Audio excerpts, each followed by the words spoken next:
Phone shopping కేసులో కీలక పరిణామం చోటు చేసుకుంది. తనను రాజకీయ శనార్థిగా గుర్తించాలని అమెరికా ప్రభుత్వాన్ని కోరారు ప్రభాకర్ రావు. ఫ్లోరిడాలోని తన కొడుకు దగ్గర ఉంటున్నానని పిటిషన్లో తెలిపారు. తనకు అనారోగ్య సమస్యలున్నాయని వివరించారు. గత తెలంగాణ ప్రభుత్వంలో కీలక స్థానంలో పనిచేశానన్న ప్రభాకర్ రావు ప్రస్తుతం ప్రభుత్వం తనను రాజకీయంగా వేధిస్తుందన్నారు. మరోవైపు అమెరికాలో ఉన్న ప్రభాకర్ రావుని ఇండియాకు రప్పించేందుకు ప్రయత్నం చేస్తున్నారు పోలీసులు.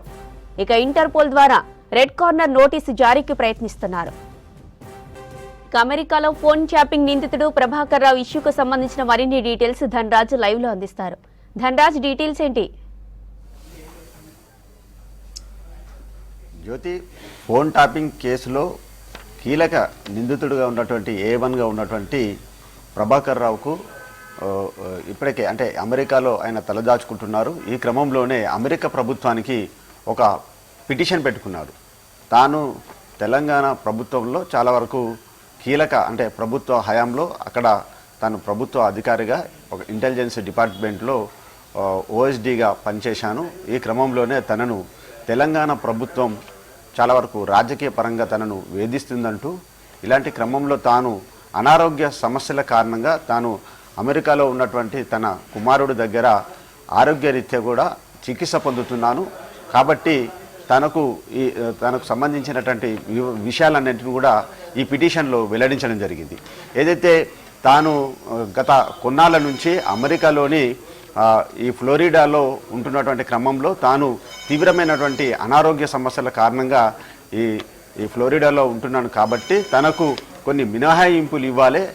తెలంగాణ ప్రభుత్వము ఫోన్ ట్యాపింగ్ కేసు వ్యవహారంలో తనను చాలా వరకు నోటీసులు జారీ చేయడము, విచారణకు సంబంధించినటువంటి వ్యవహారంలో దర్యాప్తు సంస్థలు తనను వేధిస్తున్నది. ఇది ఒక రాజకీయ పరమైనటువంటి తనను శరణార్థిగా గుర్తించాలంటూ ఇటు అమెరికా ప్రభుత్వానికి తన పిటిషన్లో పేర్కొన్నాడు. ఇలాంటి క్రమంలో చాలా వరకు అంతేకాకుండా ఈయనతో పాటుగాను ఒక ప్రైవేట్ ఛానల్ సంబంధించి MDగా ఉన్నటువంటి శ్రవణ్ కూడా ఆయన చికాగో సిటీలో ఉన్నట్లు కూడా ఇప్పటికే దర్యాప్తు సంస్థలైనటువంటి సంస్థలు కూడా గుర్తించడం జరిగింది.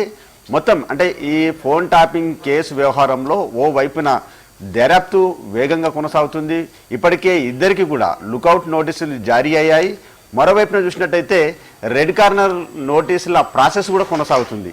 ఇలాంటి ప్రాసెస్లు కొనసాగుతున్నటువంటి క్రమంలోనే అమెరికా ప్రభుత్వానికి ఇటు ప్రభాకర్ రావు ఒక కీలకమైనటువంటి పిటిషన్ దాఖలు చేశారు.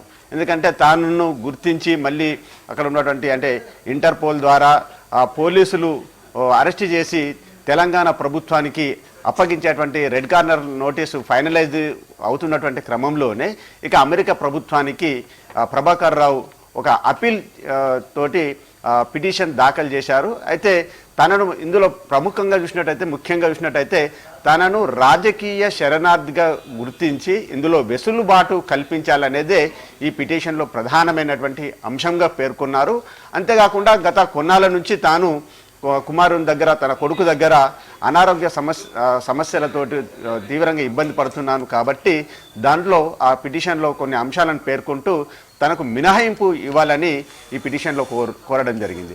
అయితే మొత్తం ఫోన్ ట్యాపింగ్ కేసు వ్యవహారం చూసినట్టయితేనే మొత్తం ఈ ప్రభాకర్ రావు అంటే OSDగా కొనసాగినటువంటి క్రమంలోనే ఈ తెలంగాణలో ఉన్నటువంటి ప్రతిపక్షాలకు చెందినటువంటి ఫోన్లు ట్యాప్ చేయడము, అధికారుల ఫోన్లు ట్యాప్ చేయడం, అంతేకాకుండా ప్రతిపక్షాలను నిర్వీర్యం చేసే దిశలాగా కూడా ప్రభాకర్ రావు నేతృత్వంలోనే కొంతమంది పోలీస్ అధికారులైనటువంటి భుజంగరావు కావచ్చు, తిరుపతి అన్నతో పాటుగాను శ్రవణ్ రావు, రాధాకిషన్ రావు వీళ్ళంతా టీమ్గా పనిచేసి చాలా వరకు అందరి ఫోన్లను ట్యాప్ చేసి ఆ తర్వాత అప్పుడున్నటువంటి BRS ప్రభుత్వానికి చేరవేయడంలో చాలా కీలకమైనటువంటి రోల్ను పోషించినటువంటి ప్రభాకర్ రావు ఆ తర్వాత అమెరికాకు వెళ్ళడం జరిగింది. ఆ తర్వాత ఆయన ఫోన్ ట్యాపింగ్ కేసు వ్యవహారంలో పలు నోటీసులు జారీ చేసినప్పటికీ అక్కడే తలదాచుకుంటున్నారు. ఇక తలదాచుకుంటున్నటువంటి క్రమంలోనే ఓ వైపున లుకౌట్ నోటీసులు జారీ అయ్యాయి. ఆ తర్వాత రెడ్ కార్నర్ ప్రాసెస్ నోటీసుల ప్రక్రియ కొనసాగుతున్నటువంటి క్రమంలోనే ఇక అమెరికా ప్రభుత్వానికి ప్రభాకర్ రావు ఇలాంటి ఒక పిటిషన్ దాఖలు చేసినటువంటి క్రమంలో మరి అమెరికా ప్రభుత్వము ప్రభాకర్ రావు దాఖలు చేసిన పిటిషన్ను ఎలా స్వీకరిస్తుంది, దానిపైన మరి ఫర్దర్ సంబంధించినటువంటి ప్రాసెస్ ఏ విధంగా కొనసాగుతుంది, అంతేకాకుండా తనను రాజకీయ శరణార్థిగానే గుర్తిస్తుందా అమెరికా ప్రభుత్వం, లేకుంటే తెలంగాణలో ఫోన్ ట్యాపింగ్ కేసు వ్యవహారంలో ఇక్కడ ఉన్నటువంటి చట్ట ప్రకారంగా ఆయన పైన నమోదైనటువంటి కేసుల ప్రకారంగా మరి ఇంటర్పోల్ రెడ్ కార్నర్ నోటీసుల ద్వారా కూడా, అంటే ఇప్పటికే ఇంటర్పోల్కు సిబిఐ ద్వారా కూడా నోటీసుల ప్రక్రియ కొనసాగుతున్నటువంటి క్రమంలో అక్కడ ప్రభుత్వం స్పందించి ఆ తర్వాత పోలీసులు అక్కడ ఉన్నటువంటి ప్రభాకర్ రావుని మరి ఇటు ఇండియాకు రప్పించే అంటే అప్పగించే బాధ్యతను తీసుకుంటుందా అనేది కూడా మొత్తానికి ఒక సస్పెన్షన్ అని చెప్పొచ్చు. ఇలాంటి క్రమంలోనే ఇక మరో నిందితుడిగా ఉన్నటువంటి శ్రవణ్ రావు కూడా అక్కడ చికాగోలో ఉంటున్న అడ్రస్ను కూడా ఇప్పటికే పోలీసులు ట్రేస్అవుట్ చేయడం జరిగింది. ఇక శ్రవణ్ రావును కూడా రప్పించేటువంటి ప్రాసెస్లో భాగంగానే రెడ్ కార్నర్ నోటీసుల ప్రాసెస్ కూడా కొనసాగుతుంది. మొత్తం మీద చూసినట్టయితే ఈ కేసు చాలా వరకు ఫైనల్ దశకు చేరుకున్నది అనేది మనకు అర్థమవుతుంది.